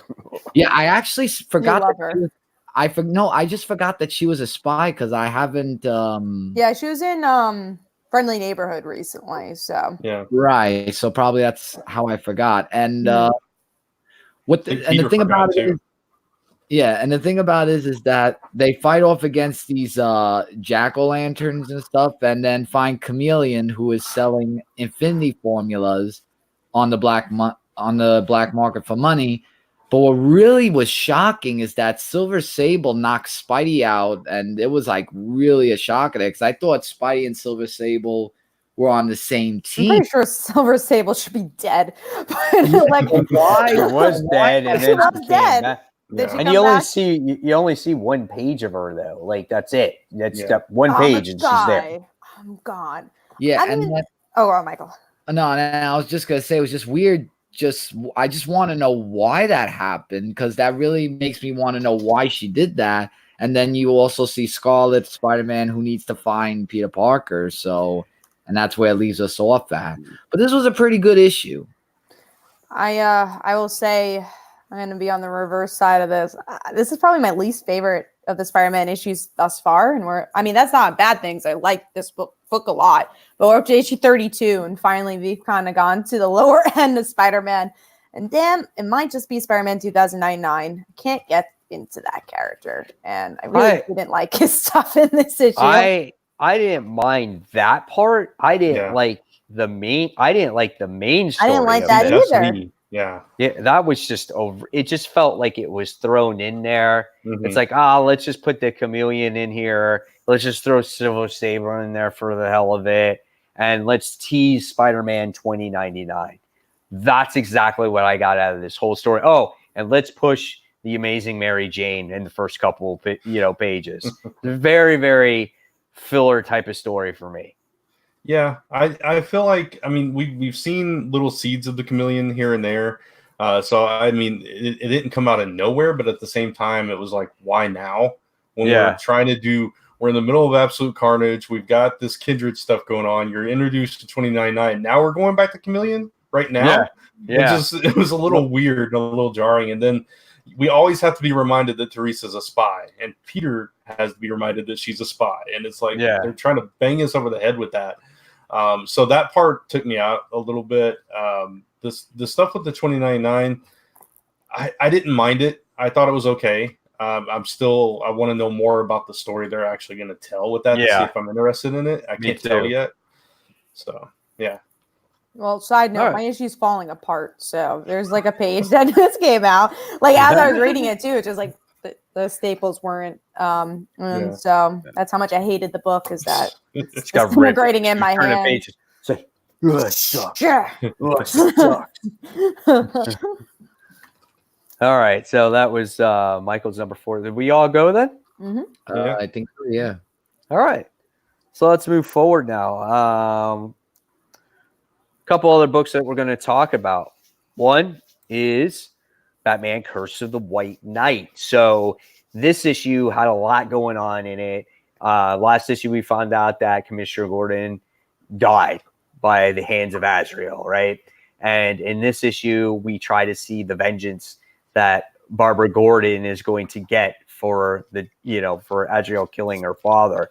A lot of emotions in this book from Barbara and for Batman himself. And so I thought this book was absolutely phenomenal. What did you guys think of it out there? Oh man, this is so freaking good. I will just say I haven't read a Batgirl story this good in years, and haven't read a Batman story this good in years. I love this book, and I was awed by that opener where we get to see the intercut between Barbara's childhood and then Jim saying goodbye to her, and then him actually saying goodbye to her in real life and passing away. I thought was so good. And I love the lines between them where, Barbara's getting bullied and you think Jim's gonna be like, just tell a teacher. Yeah. And he's like, push harder. Yeah. You're a fighter. I loved all that. And then, Barbara's red-eyed, just ready to fight and kill, and really was ready to kill. But then Batman's emotions to it, too, and him just totally breaking down because Alfred's dead, Jim's dead now. But also, if you didn't catch in the end, we get to see Barbara's back was cracked. Yeah. So it looks like this is how she gets paralyzed in this universe and becomes Oracle, which I actually enjoy because this has to do with her narrative. Yes, because she was fighting for her father. This happened to her because she was being a hero. And actually, it wasn't because Joker came. So I really like the way she breaks her back. I said that too in my after the poll show when I was discussing this issue. I'm like, man, I just realized that her back was broken and this is how she could possibly be Oracle. I'm like, this is crazy. And just all the emotions, even when she teamed up with Harvey to try to go after Azrael was really intense. Just everything about this issue. You said it, Kat, when Bruce was upset that, that Commissioner Gordon died. Like, you never see them all buddy, give hugs and stuff like that. But when he's dead and he actually breaks down, it just really cements that relationship between those characters, like how truly he cared for him, and then he broke down in front of Lee Tompkins as well, too, in that issue, too. Just great. And then what Barbara says about Batman, because she was so fueled by anger about, it's his fault. He made us put on these things and this is the result that happened. And then Dick was trying to talk reason with her, be like, we've all chose this life, even your father. And it was just, oh my God, this book is so full of emotion. This is exactly what I wanted from this series. And I'm so glad it's there now because it took a little while. Because I'm like, is the sequel going to be as good as the original? And honestly, it's like, it's better. It's better. Yeah. I think this is the best issue of not just Curse of the White Knight, but White Knight as well. Yeah, absolutely. Did you read this one, Brett? No, I did not. I haven't read any of this series. Actually, I don't think I've finished the first one. Honestly, just pick it up from here. It's really, you don't really need to read the other issues. You just need to know that Azrael's here and, he's connected obviously to Bruce's family. Yeah. But just read this as like a Batman fan or, a Barber fan. I really think you'll enjoy this one. This puts any other Batman book out there, and personally, in my opinion, to shame. I agree. This is this is kind of how you see Batman, right? And it's just like, this is the way Batman should be written all the time. Like, if you want a darker title with more violence and edgier, like, this is it. And it's not overdoing it. It's just the right amount of balance in there. And it's such a good book, man. And I think what's interesting is that, especially for the criticisms of Tom King, a lot of people are like, Batman's not allowed to have emotions. He's not allowed to be deep. Or on the other side, it's like Tom King, like, he's so good at making it deep. It's like, adding poetry doesn't mean you're being deep. And having, obviously with the last issue of Batman, where we get to see all his plans weren't real. Like, that's not deep. What they did here is deep. And also what Mike said, exactly what Batman's all about. And when Batman's good, I think it has to do with A, his family and that character work, but B, theme. Because what drives Batman is that theme that his parents died, and he always tries to do the right thing. no matter what. So yeah, this is a actual way to do a deep Batman story. You're allowed to have emotions in a Batman story, but you don't have to tell poetry and go on a honeymoon on an island. Like there's different ways to do it. Oh God. All right, so that was that big book. So the next one we're going to talk about, I didn't read this one, but maybe you guys did. This was Angel issue 6. So what happened in this particular issue, guys? You want to go, Brant? Yeah, I guess. I give you the opportunity. I know. Okay, I'm going to give you an option, Brant. Yeah. A, you could talk about Angel. B, you can dance. I'll talk about Angel. Okay, that's what I thought. No, I thought, I'm trying to remember everything that happened in the issue. That was one of the first books I read. You want me to explain it then? No, just give me a second. Right, Spike jumped off a roof, right? Was that in this book? I don't think so. Oh, was that Hellmouth? I thought Spike jumped off a roof and tried to land on a car. Spike is definitely. Oh yeah, yep, he did. Yeah, okay, that's right. Yeah, so it was. That wasn't a huge thing, though. In the end, he jumps off a roof. That's it. I just remember him jumping off the roof. I was trying to make sure I was thinking of the right book.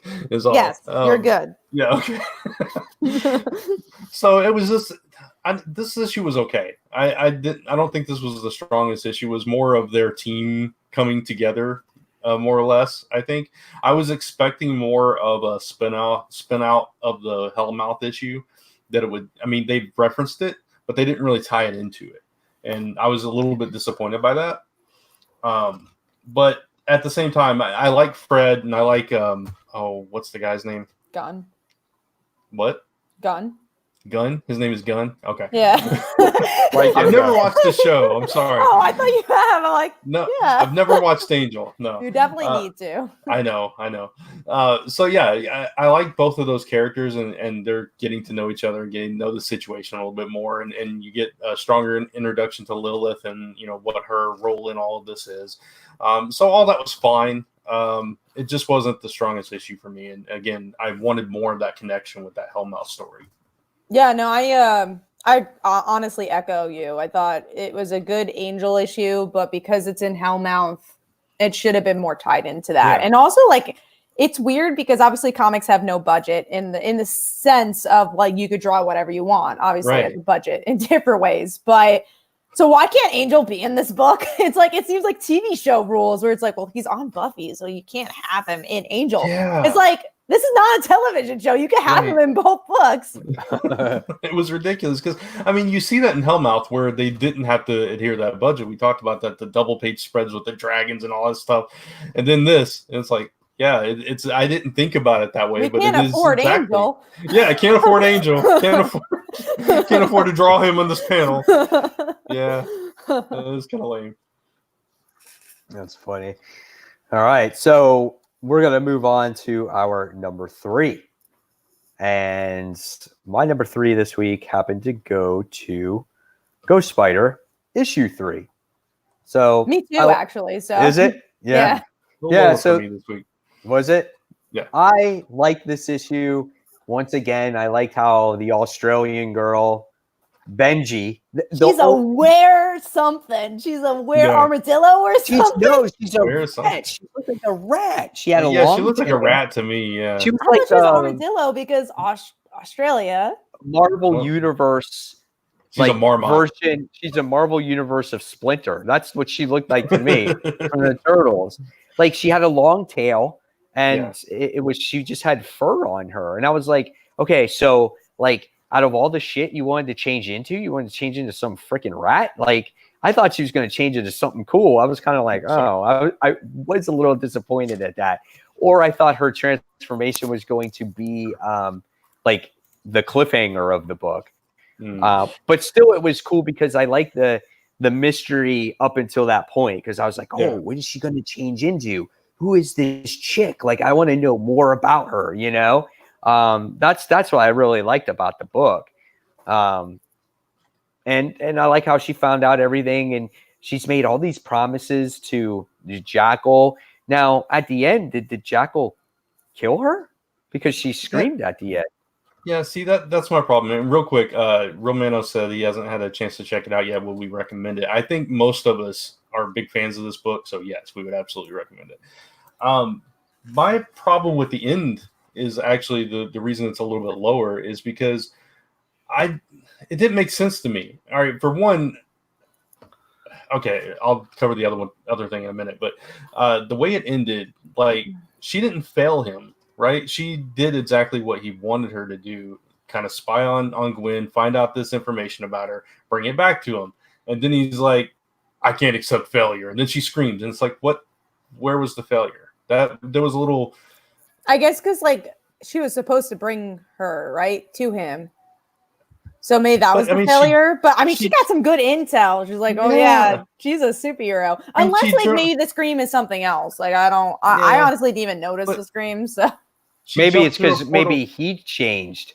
Maybe he changed into the Jackal at the end. Oh, maybe. Maybe. Yeah, maybe he took all the serum instead of giving it to her. Yeah, maybe that's because I don't think they would develop that character just to kill her off here. So I don't think she's dead. Yeah, it just wasn't clear to me. And the other thing is, and we've talked about this since the beginning of this particular series, and I saw other reviewers mentioning it too. They were confused by it. That it really does seem like there are two Jackals. There are two. Yeah, I'm confused with that. Yeah, I think there is too. I think there is. Yeah, because we always know that what's his name, Miles Warren, right? Is a character that constantly clones himself. So maybe it's another version of himself, but in the other universe. Who knows? Yeah, he looks exactly the same.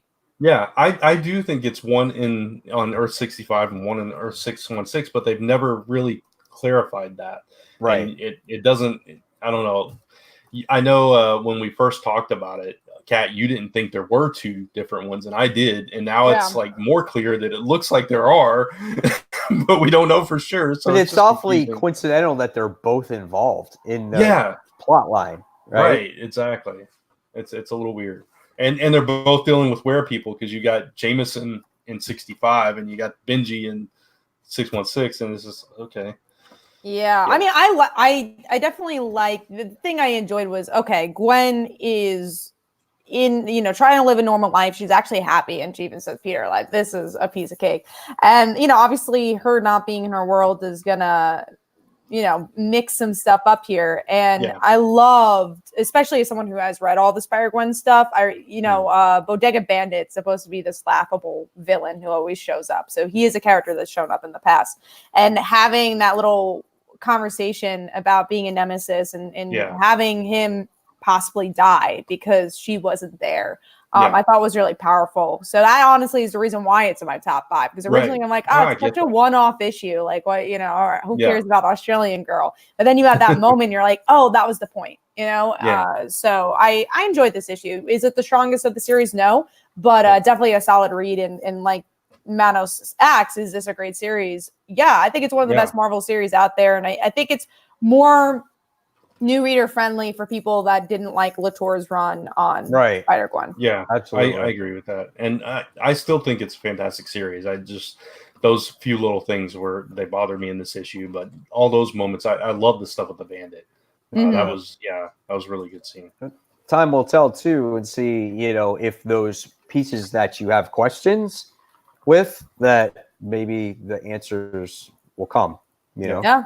So we'll see. And if she'll be friends with the armadillo, because she's definitely an armadillo by the end. I think that's what they're leading up to. She didn't have like a hide though, like an armadillo. Yeah. Let's look. She didn't have the armadillo has like a iron hide on the back. Yeah, but I see that's what it looked like. In the back was that even the tail looked a little bit like that.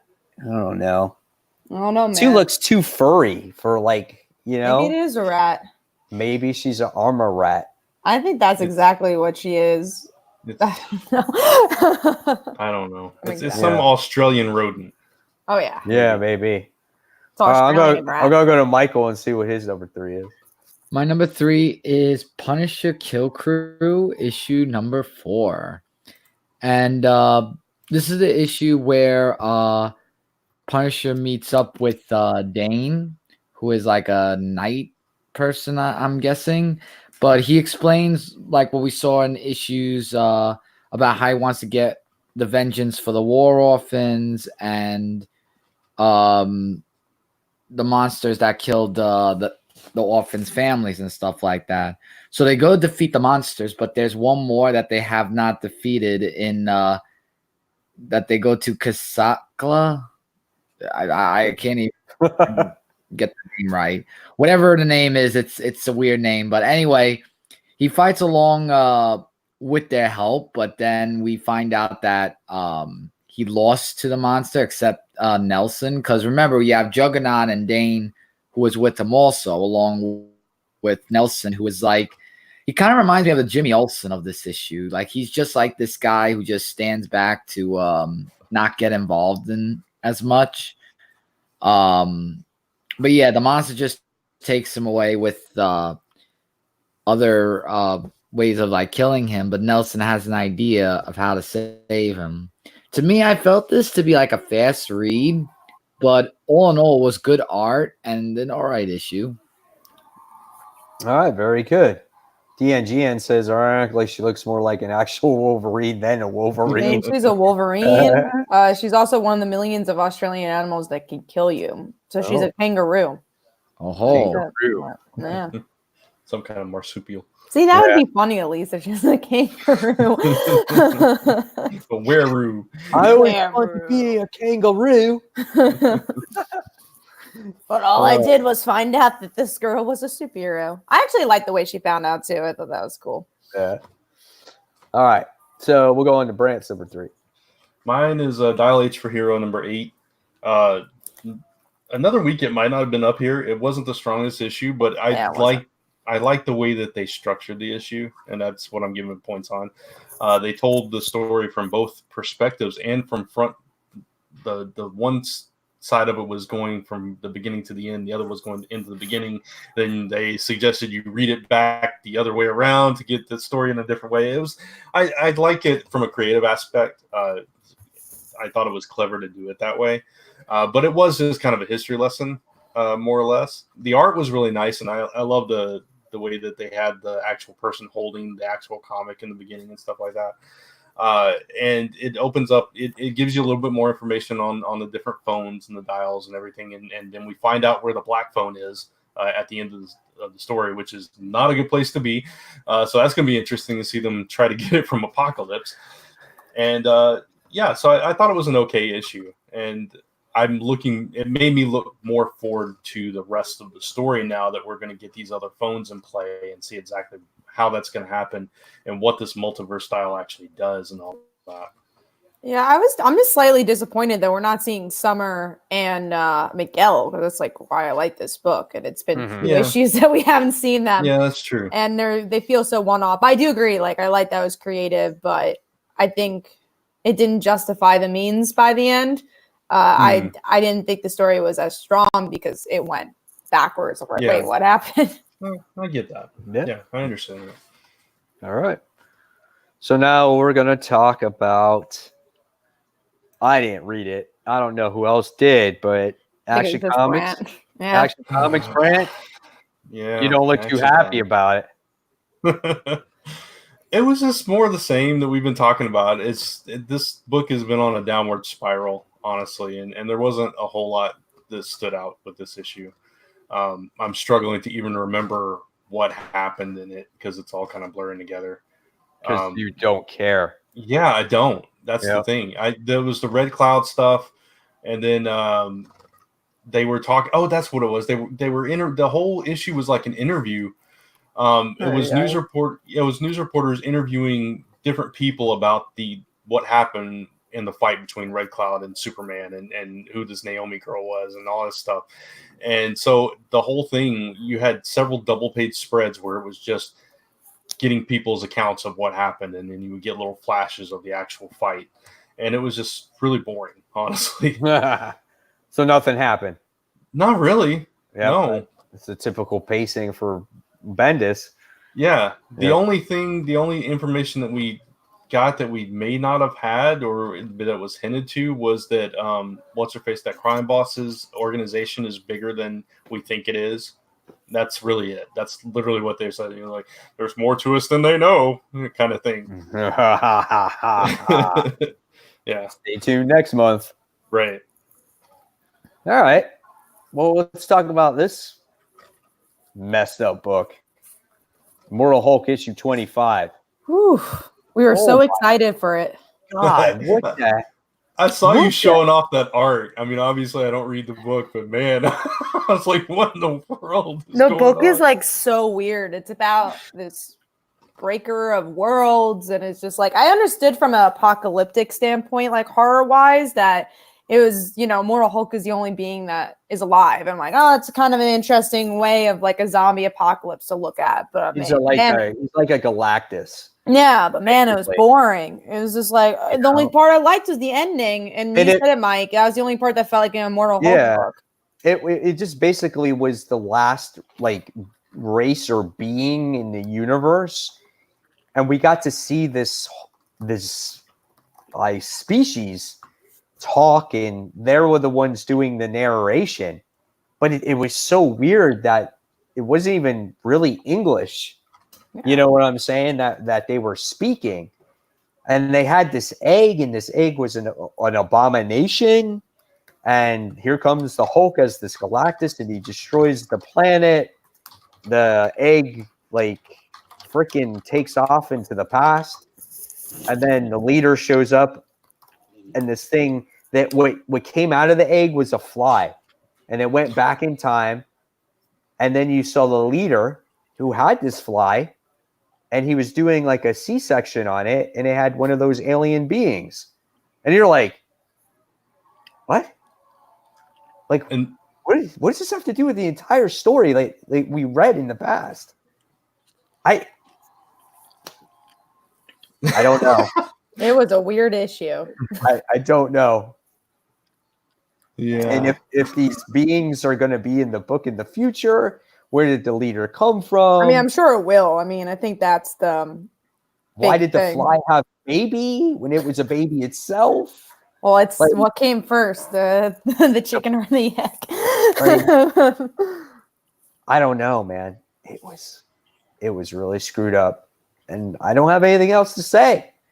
Instead, we're gonna get another issue next week, not like tomorrow, but the following week, and it looks like it's gonna continue off of the original storyline. Good, yeah. Well, what takes over the base? This is Immortal Hulk. Yeah. so Oh, go on, Brett. I was going to ask for the milestone 25th issue. That's what you got. I was just gonna say that. Like, that's the most disappointing part is that this book has been so big, and you would think Yeah. issue 25 they would really celebrate it, but they don't. Nope. Weird. Yeah. I mean, I respect the point that he would be the last being on Earth, or I mean, in the universe. Like, I get that. Yeah. But out of all the species in the world, why couldn't you have this species like speak English, and make it to a point where like you would understand and it made sense, I don't know. It did not make me care about this species. Like, I never saw them before. They weren't in the first 24 issues of the Immortal Hulk. So I could give a flying what if the breaker of all worlds destroys this freaking planet. Right. The thing was, it was oversized, and it told this story way too long. So, Mhm. It was yeah. boring. I'm going to highlight that comment again. Ewing tricked you into reading a tie-in to a non-existent event. Yeah, that's what it felt like for sure. It's going to somehow tie into the Masked Raider. Somehow, I wouldn't be surprised. And that's how the Masked Raider was born. The fly The is the fly. Masked Raider. The little yellow being, and the yellow being gave birth to the Masked Raider. So What a twist. what a twist! So, let's move on. Yeah. Let's talk about our number 2 book. All right, mine we already talked about was Marauders. Immortal Hulk. Oh yeah, definitely not the Immortal Hulk. Immortal Hulk was actually out of my bunch. It's not going to be on the chopping block, so I talk about it. It was my least favorite book of the week. Mm. Yeah. It was my second least. So, but Marauders was my number 2. So, Brant, what was your number 2? Already talked about it, Valkyrie. All right, Michael, what was your number 2? A book we did not talk about: Sonic the Hedgehog, Tangle and Whisper, issue number 3. Wait, so you had And- Sonics come out this week? Yeah, there Looks were like two- it. I was like, wait. Yeah. Yeah, but this one, and I'm just gonna make it short and sweet. Just talked about Whisper's origin story of when she joined Mimic's group to take down Eggman and stuff like that. But yeah, it just explained her side of story, which I liked with reading, and they are coming up with ways to try to defeat Eggman because of the whole thing, what happened with the whole Mimic thing, and also why Whisper was chasing Sonic, because they give a little story about that as well. It's a very good issue, and art was fantastic. I have to admit that. And there was like an annual preview of that was shown that's coming out as well. I think a Sonic annual, I think it was called, which was actually really interesting. So whenever that comes out, keep my eye on it. But yeah, that was my number 2. All right. All right, Kat, what's yours? Mine was Second Coming. So we already talked about it. Jesus right. goes to jail. All right, so now we're going to go on to our number 1 book because we did talk about Amazing Spider-Man already. Yep. So my number 1 book was a book that we talked about, and that was Curse of the White Knight. So that was my favorite. Kat? Same. Curse of the White Knight. Brant? Marauders. Oh, nice. I don't know. I'm not sure what Michael's can be. Oh, You already run through we talked yeah. about. Oh, there we go. We've already talked about that on Under the Yeah. Radar. That was my That's Oh. right. You get thrown off by it because it is under the radar. So Yeah. that's what happens. Yep, that's what happens. All right. So I guess I'll just take Chris's segment. Go for So it. now it's time for the chopping block. And I don't know. Personally, I'm not dropping any comics this week because everything I'm reading, I'm holding on to. So who's dropping anything? What do you think? I mean, I Me read and Chris- 7 books. I mean, I'm not Was disappointed. there anything you're thinking of dropping? No. No, there's no chopping. I was satisfied with all the Yeah. books I read. It What do you looks think, like Brent? Yeah, it looks like me and Chris were kind of both. Yeah, but on the Chris fence was with- ish. He literally Yeah. put X-ish. Yeah, Yeah, well, I mean, it's It's a Superman book. Action Comics. It's. I'm like this close, and I'm like, it's going to Just- depend on the week. Yeah, I know. I should just do it. Just I rip know. it off. Rip it Should. off. Honestly, Do like it. I feel so much better that I'm reading no Superman books. Yeah, Like, me too. I feel so much better. Brant, I will- once you do it, you'll be relieved. Trust me. Yeah, You won't be I was bored look- anymore. yeah. I was looking ahead to some of the solicitations for it coming up, and I was like, yeah, it doesn't sound interesting, and I'm gonna have to, get through that to get through to the next thing and stuff. So I think at the very least, I might drop it for now and pick it back up if something cool. is Someone's gonna got to happen. read that secret identity story. So if none of us read it, I don't Yeah. even think I want to pick it up for that though. I'm like, I'm good. But I feel like for discussion wise, it would be interesting. But Yeah. this week I feel like this is like the first week I didn't have to chop anything, which feels nice. Yeah, Yeah, me too. yeah. That's the usually only the thing. Yeah. Yeah. Yeah, my least favorite book was a book I've read with Yeah. no problem. Right. So it's like I'm not going to drop it. But I saw that comment before. DNGN said I might drop Amazing Spider-Man if they don't get this 2099 stuff out of my. I think it's only a couple issues though, where it Yeah. takes place in the main book. So that's that. Join us, Brant. It's better on the other side. Oh, it definitely is, Brant. Just like it just feels so much lighter. And you're still Yeah. reading other Bendis books. You're still reading Young Justice, which I think is a better That's true. Oh, yeah, series. totally. So Yeah. It's just it's hard, man, because it's Superman. No. you want Yeah, It to. no, doesn't matter. I know.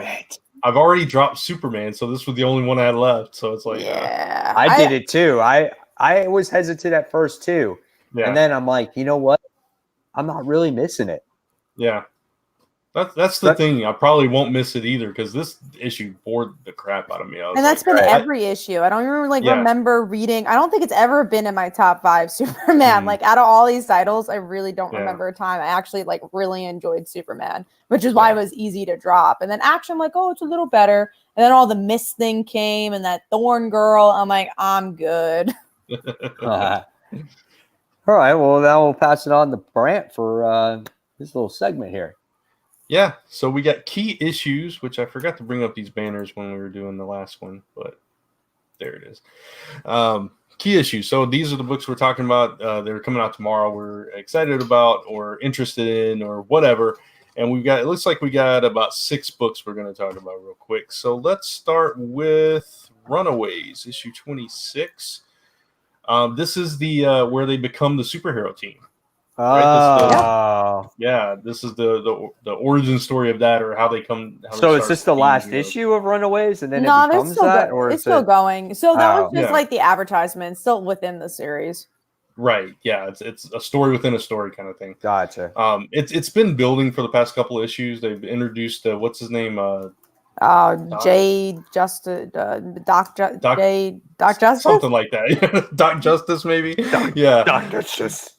Apparently he was some hero that had been in LA for years and had kind of went dormant or something, and like I don't know, nobody ever heard of him, but some people had.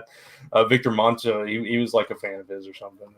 And he got introduced to the team, and Nico and Carolina were already doing their thing. Molly's all excited, so I think now they're all on board, and now we're going to see them actually go out and fight crime.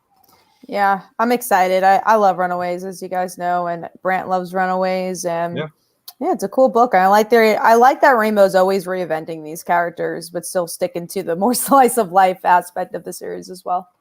Yeah. And then Tevye says, why can't you see our number 1? I don't know. It might be on your side, Tevye. I don't know how long your number 1 is, but we don't see it here. You just showed it. Marauders. No, was that I showed his? Yeah. Oh, then we do see it. Marauders number 1, a great story about Kitty Pryde and the rest of the mutants. Becoming pirates. We do see it. There we go. Yeah.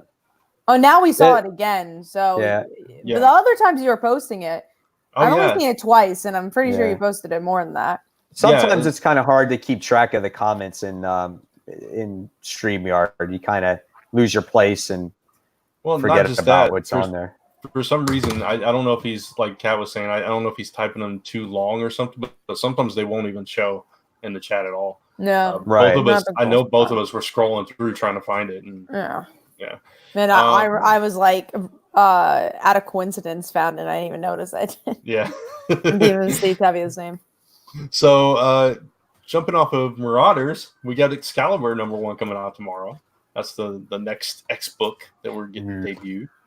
Yes. So who's excited for that? I am. I'm excited for that. Well, you got Rogue is in that one, right? Yeah, she's Rogue. Gambit's in that too. Yeah, Rogue and Gambit. Who writes that one? I don't know. I don't even remember who all the characters are in it. Excalibur issue 1. New Captain Britain's in that one. Teeny Howard writes it. Oh, Teeny Howard. Yeah, Rogue, Gambit, Richter, Jubilee, and Apocalypse. Oh, that's an interesting team. All right. Yeah, I hope that I ship Jubilee and Apocalypse together. Just calling it right here. Jubilee's back in the yellow raincoat and the goggles, of course. And I'm sure she's not a vampire because she always gets healed and then not healed from that. I can't even tell track. Where's her kid? Yeah, that's what I was going to ask. Where's maybe I want to know if they touch on that. Yeah. See, I'm just anticipating that just for find out what her kid's is. What's her kid's like 35? Kid? Yeah, kids in kindergarten. Yeah. On the island. Okay. Maybe he's watching Shogo. Jubilee's going to be next 4 Horsemen. Mark my words. She's the next Death or something. I don't know. I don't know. I don't know about that team. That's going to be a weird one.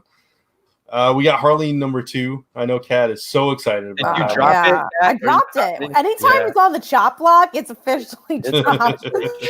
Not going back. Okay. I'll drop Action. We'll make it official. Yes. Okay, we're done. Harley, I love the first issue. I'm picking it up too. Yeah. Wrong, and I have nowhere to put it. But I'm excited for it because I love the storytelling. The art was gorgeous. I love this take on Harley. I can't wait for this issue. Yes, me too. We got Hellblazer #1, Mike. Yes, Michael? I'm actually looking forward to reading Hellblazer issue #1 from the Sandman universe, actually. So I can't wait to see how John Constantine will play that role in the Sandman universe. Yeah. All I know is that in the beginning of the issue, because I was sitting in the Sandman universe panel for work, and he gets thrown out of a pub. That's all I know.